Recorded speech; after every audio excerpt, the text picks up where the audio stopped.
Derek, a deserved point in the end? Yeah, absolutely. A lot of times you come here and you've got to suffer and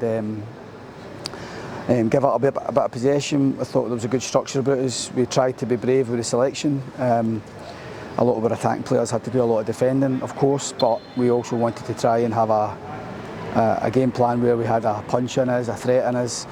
Never seen it enough first half. I thought we needed to look after the first pass better, but I thought 1-0 was quite harsh on us for much of the possession that they had. And you've got to say the quality of their goal from Kyogo. It's a lovely pass and it's a lovely finish. He peels off the space that Mayo leaves as he comes across the pitch. So it's actually, you can't stop everything all the time, but I thought that a lot of the times the Celtic players who were allowed to have touches really was the ones that we were happy to have the touches. And when the ball came forward into their kind of attacking players, I thought we dealt with our two wide ones well. I thought in the main we dealt with our two strikers well. And I was just looking for us to carry more of a fight. We said that at half time. It's important to keep it 1-0 for as long as possible. Make sure that don't lose a second goal early on, because we always feel that there's chances to be had here, and particularly as the game gets stretched, you can't press the way we press for 90 odd minutes. It's not against a team like Celtic.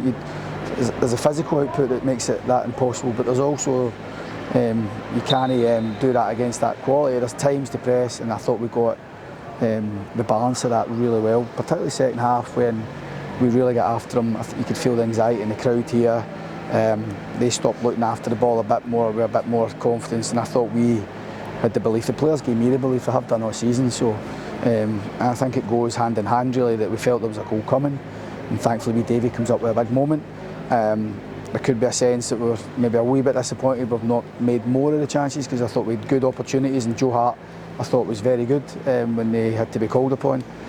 But let's face it, we'd have took a point. You know, they've got an array of top talent, and a narrative will probably be from the outside out with Kelly that it'll be how poor Celtic were and how whatever, you know. But there's still, you look at that lineup, there's still a lot of good players, and we've got to do a lot right to come away with something here. And how delighted for Davy were you after his goal earlier in the season? Good, aye, absolutely. He's up to 4 goals now. You know, we didn't have enough midfielders scoring goals last season.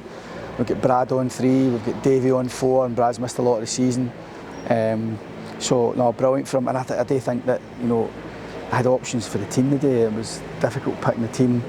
You know, good players getting left out, and good players left off the bench, and even the options now to bring on at the right time. You know, you feel as though you've got the answers. We needed a bit more legs at the right time. I thought Balagizi and Watson gave us that, 2 young boys with bags of energy, but also good quality. Davy, times he's run brilliantly. It's a really good header, really committed header, and a great moment for him. He's dipped a wee bit in the last couple of games, which is natural. He's a young boy, and I think there's an understanding for all of us that can happen. But when he's got a brilliant inner determination and inner confidence that it's never going to be permanent. That's just something that if he has a bad game, he's a bad game. You never think it's going to last long. It shows how high the levels are. The fact you said we could have actually got a winner here. You're coming to Celtic Park and talking about potentially winning. Yeah, I think it's important that we put that message across to them. You know, we've worked all week. We spoke all week really about what the intention's got to be. Sorry me saying it, the players still got to go out and do the work. And there's a lot of Celtic make a lot of decisions when you don't have the ball, and they've got to test your organisation. So as much as I can say it in black and white, and on a training pitch and on a sheet of paper and on a screen, the lads have still got to fight and work that out for themselves at times out there. And you know, and I thought we're experienced, you know, with Joe and Stu, Donnelly and Polworth, that central kind of area. We made good decisions, and I think, as I say, at full-back area we kept their wide players. They changed their wide players. It wasn't a surprise. None of their wide players really caused us too many issues.